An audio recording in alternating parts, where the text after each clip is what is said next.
Good morning everyone. Myself Lakhna Veena, Assistant Professor English from Government College Chamela, Chalawad. You are welcome in my YouTube channel. Today we will study the poem of J.M. Hopkins, Disha and the Skylark.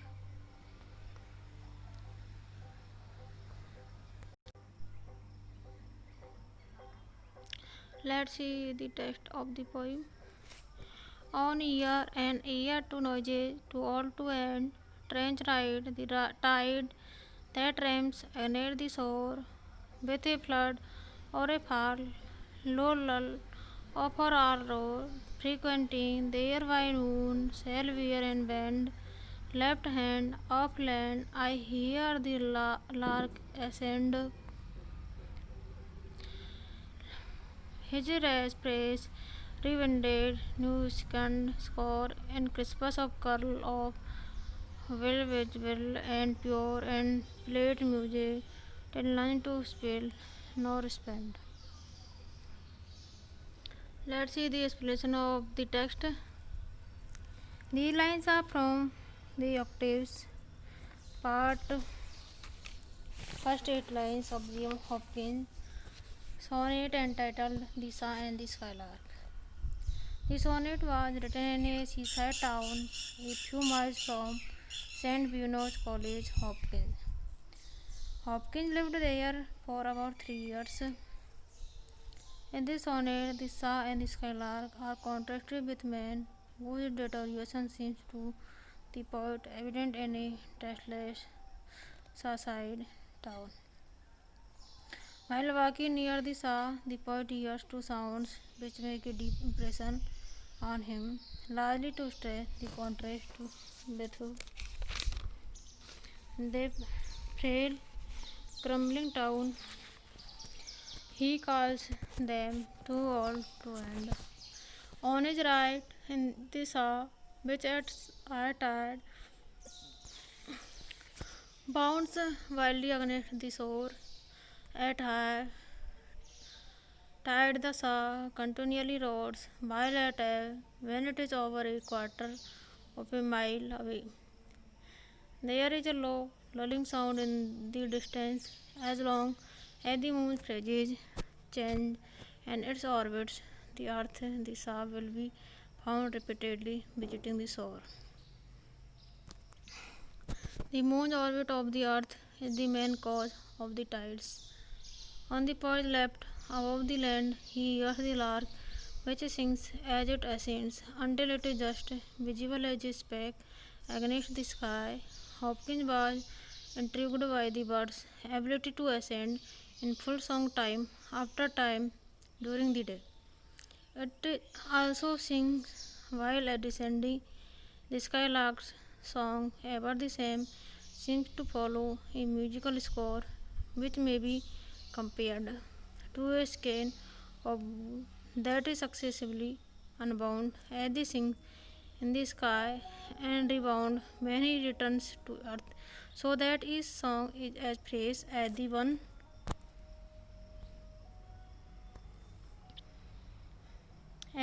before.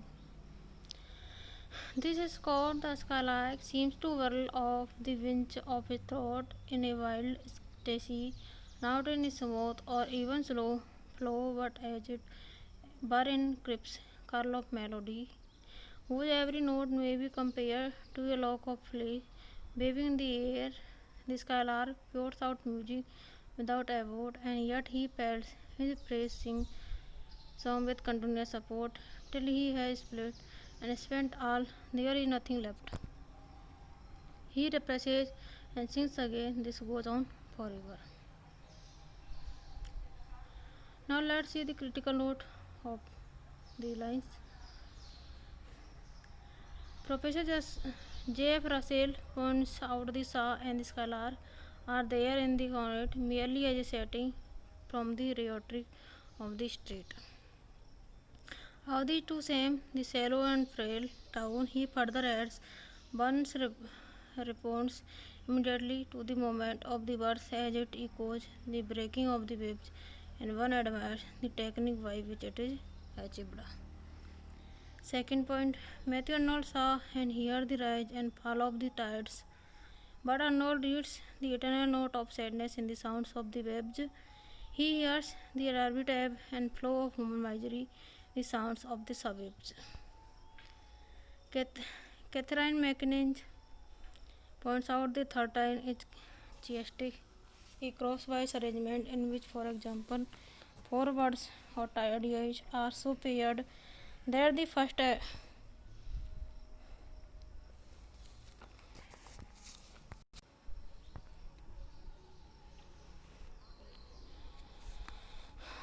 crosswise arrangement in which, for example, four words or ideas are so paired that the first and last to be mentioned belong together as to the middle two. With a flood or all roar or fall roller of fourth point. Noise to all to end. Sounds which have been there for ages and eternal.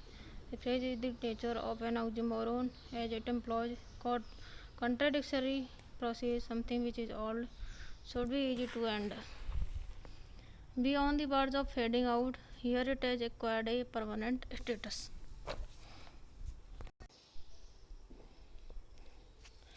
Now let's see the next lines. How the two same, this shallow and frail town, hovering right out our solitary time, being poor, we lived pride and cared for crown, have lost that cheer and charm of our past prime. Our make and making break are breaking down to man's last dust, day and fast towards man's first rim.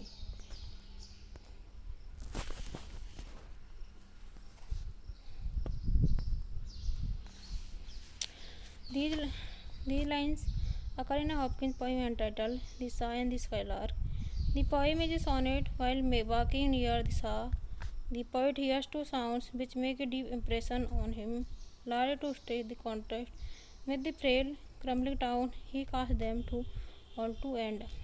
On his right is the saw, which at high tide bounds wildly near the shore. From the right hand comes the noise of the tide, regularly striking against the shore, which each wave the water floods the shore, then retreats with a corresponding alternation in sound. This alternating noise will continue to attend upon the shore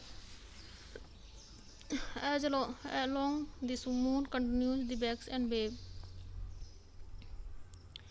The lines are the suggested part of the sonnet. The poet says that the two natural sounds of the saw and the skylark are putting to shame this town of Ryle, where life is shallow and devoid of vitality. The sounds of nature, because of their purity, rise far above the sordid and confused human sounds of this town. The poet says that we human beings are supposed to be the pride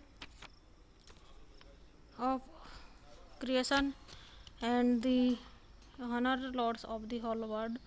However, our condition has two worse need. We have now lost the joy and charm of the earth.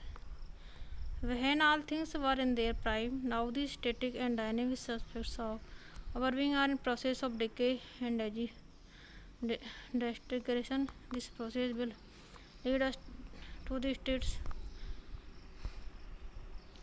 of dust which awaits us in death and which recalls man's original state of life. Our end will thus rejoin our beginning. We shall end as we began. We are witnessing not progress but retrogression. Hopkins have looked nostalgically at the developing industrial society. B does not enter into the life of industrial society and finds it wanting. The merely stands at a distance and condemns. Now let's see the critical comment of these lines. First point, to manage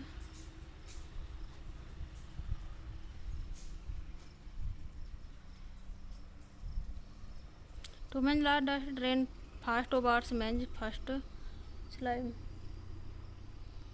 This last line of the poem records the burial service and Genesis with its account of the creation of the first man from dust.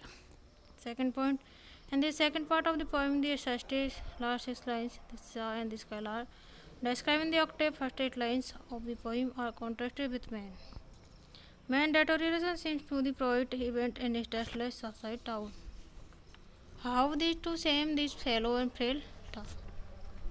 Now this poem has finished.